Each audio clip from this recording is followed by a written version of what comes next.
오늘은 사순절 40일간의 기도의 여정 8째 날입니다. 오늘 말씀은요, 예수님께서 12명의 제자를 세우시고 그 제자들에게 주신 말씀입니다.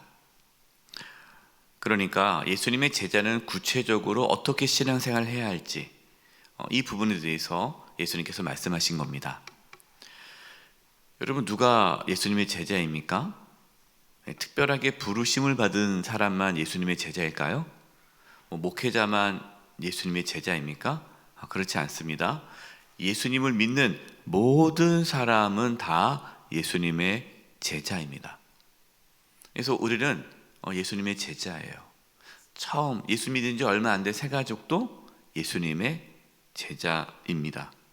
그렇기 때문에 우리는 예수님의 제자로 살아가는 것이죠. 사순절을 보내면서 우리가 예수님의 제자로 살아가고 있는지 우리 자신의 모습을 돌아볼 수 있기를 바랍니다. 예수님의 제자로 살아가는 그 삶이 예수님의 재림을 준비하는 삶이다라는 것이죠. 먼저 32절, 33절 말씀입니다. 누구든지 사람 앞에서 나를 시인하면 나도 하늘에 계신 내 아버지 앞에서 그를 시인할 것이요, 누구든지 사람 앞에서 나를 부인하면 나도 하늘에 계신 내 아버지 앞에서 그를 부인하리라. 제자들이 가져야 할 가장 기본적이고 중요한 자세는 무엇입니까? 어떠한 상황에서도 공개적으로 예수님을 시인하는 것입니다. 예수님이 하나님의 아들이시고 구원자이심을, 주님이심을 공개적으로 고백하는 것, 여러분, 이것이 제자의 모습 중에 하나죠. 여러분, 신앙은요, 고백하는 겁니다. 우리가 신앙 고백하지 않습니까? 신앙은 그냥 마음에 담는 게 아니에요. 물론 우리가 골방에서 혼자 하나님과 기도할 수 있습니다. 또 마음으로 또 하나님을 찾을 수 있죠. 하지만 공개적으로 예수님이 구원자이시고 주님이심을 고백하지 못한다면 그 신앙은 잘못된 겁니다. 여러분, 우리가 세례를 받잖아요. 세례가 왜 중요하죠? 어떤 분들은 이렇게 얘기해요. 목사님, 세례 안 받아도 구원받지 않습니까? 물론 그렇죠. 예수님을 정말 믿으면 구원받죠. 그러나 세례가 중요한 이유가 뭐냐면, 세례는 공개적으로 내가 예수님을 믿는다는 것을 고백하는 의식이에요. 그 세례가 중요합니다. 내가 마음으로 믿어 의에 이르고 입으로 시인하여 구원에 이른다라고 말씀하고 있어요. 그래서 신앙은 고백입니다. 표현해야 돼요. 여러분은 예수님을 공개적으로 믿는다고 고백하고 있습니까? 혹시 주변에서 내가 예수님 믿는 거 모르고 있지는 않습니까? 걸려가지고 교회 다녔어? 몰랐네? 혹시 그렇게 신앙생활하고 있지 않습니까? 이런 분들이 있어요. 목사님, 저는 주변에 내가 교회 다니는 거 몰라요. 그래서 어떻게 모를 수 있어요? 했더니 혹시 자기가 잘못 살면 하나님께 영광 가릴까 봐 괜히 또 교회 욕먹으면 안 되잖아요. 그래서 제가 참 부족해서 하나님 영광 가릴까 봐 저는 절대 예수 믿는 말 안 해요. 여러분, 어떻게 보면 하나님을 배려하는 것 같은데 여러분, 그렇지 않아요. 그것은 잘못된 신앙이에요. 내가 예수 믿는다는 것을 공개적으로 고백할 수 있어야 됩니다. 어떠한 상황에서도 나에게 손해가 온다 할지라도, 내가 예수 믿는다는 것을 사람들이 알면 그것으로 인해서 나에게 어떠한 박해가 오고 손해가 온다 할지라도 타협하지 않고 예수님을 시인하는 거예요. 그러면 우리가 하나님 앞에 서게 될 때에 예수님께서 우리를 시인하신다라고 말씀하는 거예요. 우리가 그냥 숨기고 혼자만 그냥 몰래 이렇게 다니면 우리가 하나님 앞에 섰을 때 예수님도 글쎄요, 잘 모르겠습니다 한다는 거죠. 그러니까 제자, 이 제자의 중요한 모습은 공개적으로 고백하는 거예요. 왜 이렇게 중요합니까? 복음을 전해야 되잖아요. 복음을 전하려면 내가 예수 믿는 것을 알려야 되지 않습니까? 근데 내가 주변에 아무도 내가 예수님인지 몰라요. 그분은 아무에게도 복음을 전하는 거 아니에요. 안 전한다는 거예요. 그럼 제자가 아니죠. 그 다음에 이제 34절에 이런 말씀이 나와요. 내가 세상에 화평을 주러 온 줄로 생각하지 말라. 화평이 아니요 검을 주러 왔노라. 여러분 이 34절 그리고 우리가 35절을 읽지 않았지만 여러분 어떻게 이 말씀을 이해를 해야 할까요? 네. 하나님 분명히 예수님은 평화의 왕으로 오셨는데 화평을 주러 온 줄로 생각하지 말라. 화평이 아니요 검을 주러 왔다. 이 검을 주러 왔다는 거 뭐 싸움을 일으키러 오셨나? 이 말씀을 오해해서는 안 됩니다. 예수님은 평화의 왕으로 오셨어요. 그런데 예수님께서 말씀하신 이 평화가 어떤 평화냐는 거죠. 하나님과의 관계가 회복되어져서 찾아오는 평화, 이 평화를 주시기 위해 오신 겁니다. 그러나 참된 평화가 여러분 이루어지려면요, 거짓된 평화가 깨져야 돼요. 거짓된 평화. 이렇게 말씀하신 분들이 있어요. 목사님, 좋은 게 좋은 거 아닙니까? 저희는요 종교 얘기 안 하기로 했어요. 집안에 불교도 있고 천주교도 있고 뭐 여러 종교가 있어서 우리는 종교 얘기하지 말자. 왜? 괜히 종교 얘기했다가 싸움이 일어나니까 그냥 우리는 사이좋게 지내기 위해서 종교 얘기하지 말자, 신앙적인 얘기하지 말자라고 했습니다. 그래서 저는 가족 전도를 못해요. 예수님 이야기하면 분위기가 안 좋아지니까 가정의 평화를 위해서 자기는 안 한다는 거예요. 여러분 이렇게 주변의 분위기를 망치지 않게 하려고 복음을 전하지 않는다면 그것은 거짓된 평화를 계속해서 고집하는 거예요. 여러분 예수님이 이 세상에 오심으로 세상이 어떻게 됐습니까? 발칵 뒤집어졌어요. 여러분 예수님이 오시자 헤롯 왕이 뒤집어지지 않았습니까? 왕이 태어났다는 얘기를 듣고 다 아이들을 또 죽이는 일이 벌어지잖아요. 여러분 예수님이 오심으로 종교 지도자들은 격분하였습니다. 그리고 유대인들도 혼동이 온 거예요. 뭔가가 변화가 일어난 거죠. 참된 평화를 이루기 위해 세상과의 영적인 충돌은 일어날 수밖에 없는 거예요. 저도 예수님 믿는 것 때문에 핍박을 받았습니다. 저로 인해서 가정에 갈등이 일어났어요. 그래서 저희 이제 가족들이 왜 너는 교회를 다녀서 이게 집안을 이렇게 다 어지럽히냐, 힘들게 하냐. 하지만 신앙을 포기하지 않았습니다. 계속해서 복음의 삶을 살았어요. 계속해서 복음을 전했어요. 결국 온 가족이 예수님을 믿게 되었죠. 할머니께서 예수님을 믿지 않아서 할머님에게 복음을 전하는데 제가 할아버지에게 얼마나 많은 구박을 받았는지 엄청난 박해를 받았습니다. 하지만 그 저항, 그 갈등, 이것 때문에 제가 하나님에게 복음을 전하는 걸 멈추지 않았어요.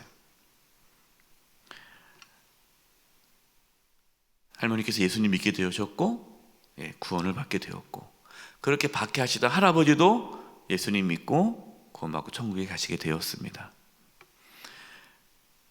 여러분 우리는 지금 점잖게 예수님 믿고 있지 않습니까? 목사님 그냥 저만 조용히 혼자 다닐래요.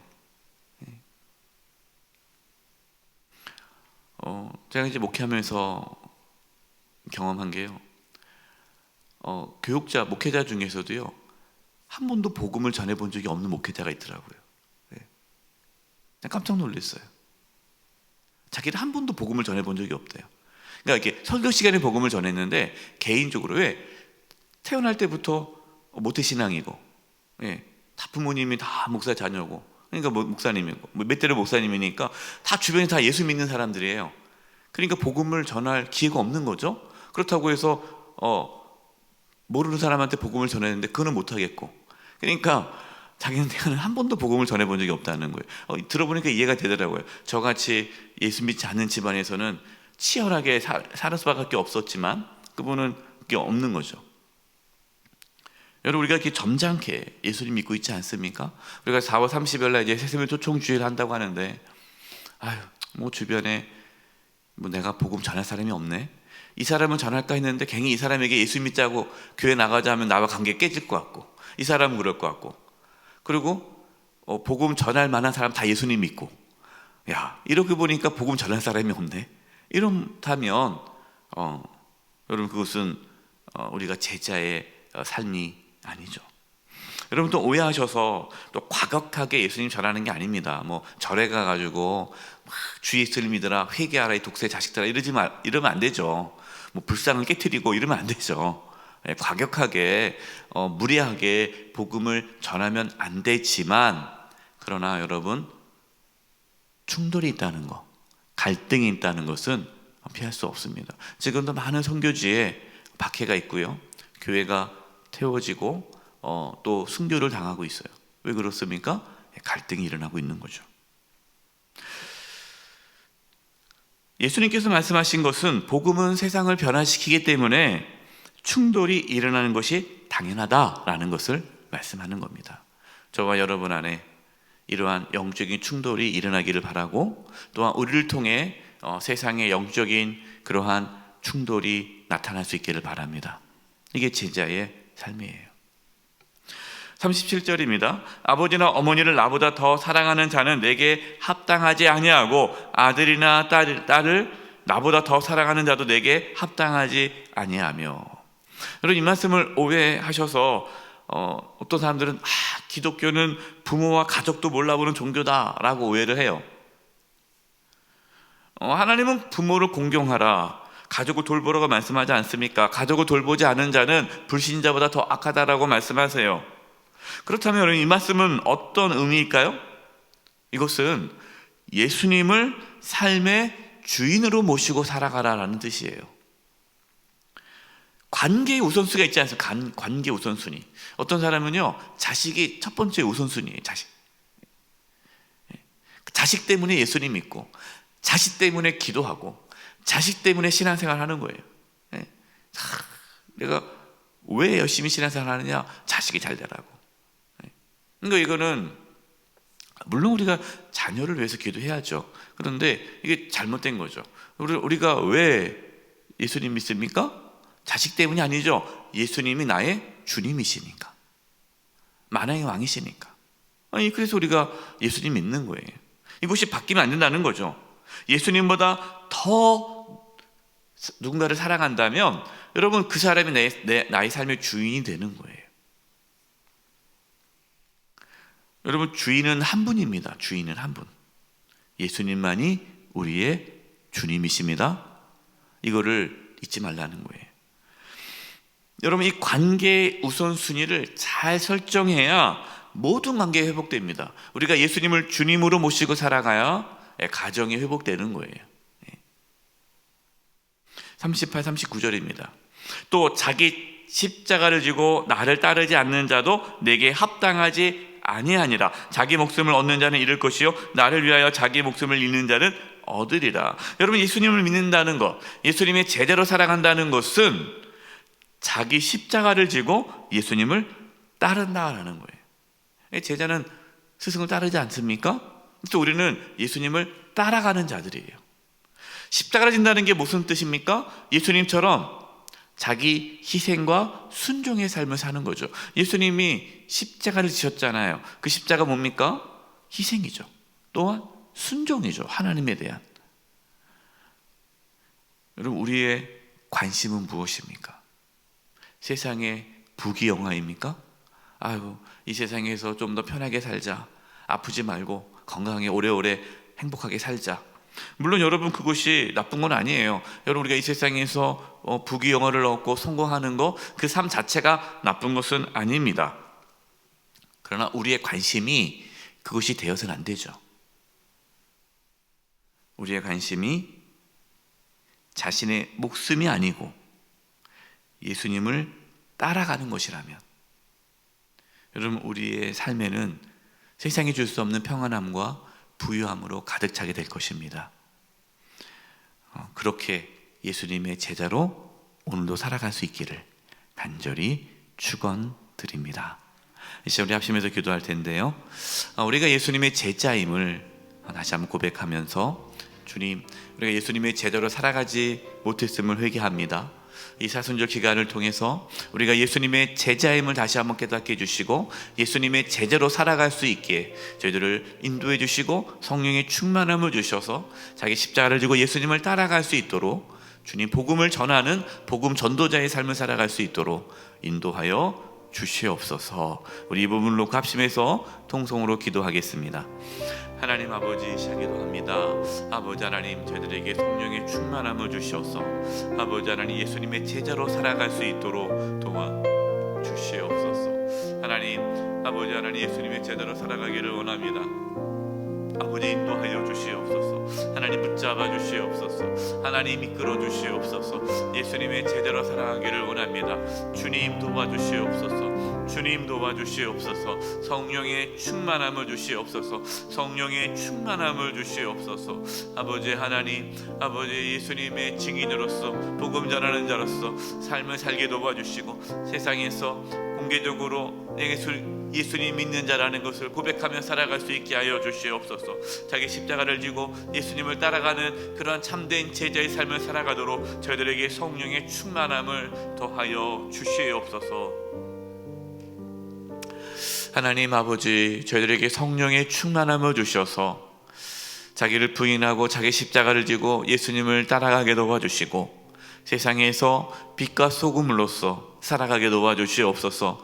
주변에 예수 믿지 않는 자들에게 예수님을 전할 수 있게 해주시고, 복음 전하는 자로서의 삶을 살게 하여 주시옵소서. 저희가 예수님의 제자로 살아감으로 예수님의 재림을 준비하는 신앙을 갖게 하여 주시옵소서. 예수님의 이름으로 기도드립니다. 아멘.